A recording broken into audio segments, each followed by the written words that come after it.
নমস্কার, আমি স্নেহা চট্টরাজ আবার আপনাদের কাছে নতুন পাঠ পর্ব নিয়ে চলে এসেছি। ভালো লাগলে অবশ্যই লাইক কমেন্ট শেয়ার করতে একদমই ভুলবেন না। চলুন রাম ও নারায়ণের রামকে স্মরণ করে আমাদের আজকের পাঠ পর্বটি শুরু করি। আমাদের আজকের বিষয় হচ্ছে একাকিত্ব সুন্দর। যদি আপনার পাশে ভগবান থাকেন এবং পাশে পাপের অন্ধকার থেকে মুক্তির পথ কি? আমরা সকলে জানি জীবনে এমন কিছু মুহূর্ত আসে যখন আমরা একা হয়ে পড়ি, আর সেই একাকিত্বের পাপের ছায়া এসে আমাদের মনকেও গ্রাস করে। কিন্তু শ্রীরামের কৃপায় আমরা জানবো কিভাবে সে একাকিত্ব হয়ে উঠতে পারে ভগবানের সান্নিধ্যের পথ, এবং কিভাবে পাপের শৃঙ্খল থেকে তুমি মুক্তি পাবে। একবার ভাবো, তুমি একটি নির্জন পাহাড়ের চূড়ায় দাঁড়িয়ে আছো। চারপাশে শুধু নিস্তব্ধতা, কোনো মানুষের কোলাহল নেই, কোনো দুনিয়ার হইচই নেই, শুধু তুমি, বাতাসের মৃদু গান আর আকাশের নীল ছায়া। এই একাকিত্ব কি ভয়ের? না, এই একাকিত্ব হলো সেই মুহূর্ত যখন তুমি নিজের আত্মার সঙ্গে কথা বলতে পারো। আর যদি সেই মুহূর্তে তুমি ভগবানকে ডাকো, তাহলে সেই নিস্তব্ধতা হয়ে উঠতে পারে একটা ঐশ্বরিক সঙ্গীত।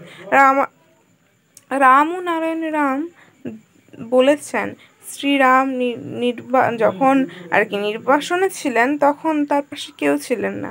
রাজপ্রাসাদের মতো কিন্তু তিনি একা ছিলেন, কিন্তু তিনি মনে করেছেন তিনি একা ছিলেন না। তার হৃদয়ে ছিলেন সীতামা, লক্ষ্মণ, আর সর্বোপরি তার হৃদয়ে ছিলেন ভগবান নারায়ণের অসীম শক্তি। তার একাকিত্ব ছিল সাধনার পথ। সেই নির্জনের বনে তিনি ধ্যান করেছেন, ভক্তদের সঙ্গে মিলিত হয়েছেন, আর জগতের কল্যাণের জন্য পথ চলার একটা দিশা দেখিয়ে গেছেন। তেমনি তোমার জীবনের একাকিত্ব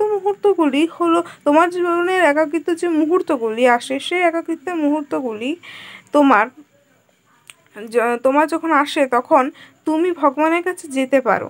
যখন দুনিয়ার মায়া দূরে সরে যাবে, তখন শ্রীরামের নাম তোমার হৃদয়ে আলো জ্বালায়। তাই বলি, একাকিত্বকে ভয় পেও না।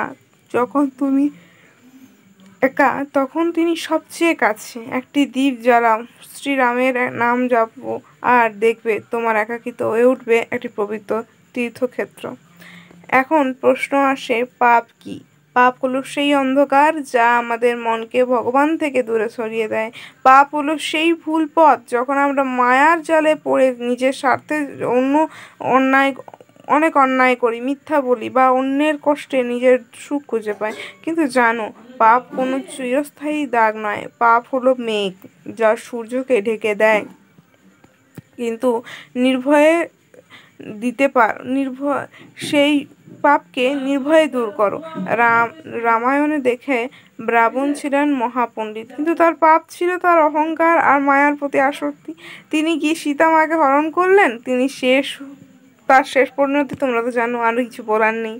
পাপ থেকে মুক্তি পেতে পারো, প্রথম পথ হলো প্রায়শ্চিত্ত। হৃদয় থেকে বলো, হে রাম ও নারায়ণ রাম, আমি ভুল করেছি।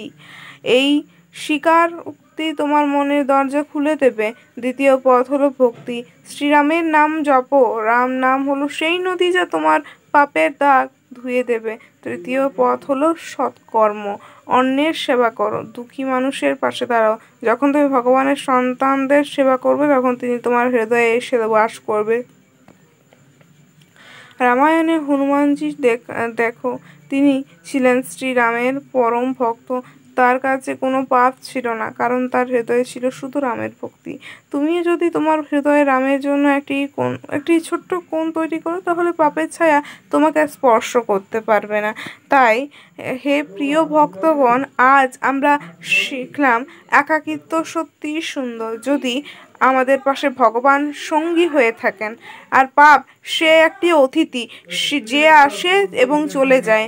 যদি আমরা শ্রীরামের কৃপায় তার নাম জপি, আসুন আমরা সবাই মিলে শ্রীরামের নাম জপ করি এবং প্রার্থনা করি। শ্রীরাম তোমাদের সকলের মঙ্গল করুক। তোমাদের একাকিত্ব হোক ভগবানের সান্নিধ্যের পথ, আর তোমাদের পাপ হোক ধুয়ে যাওয়া মেঘ।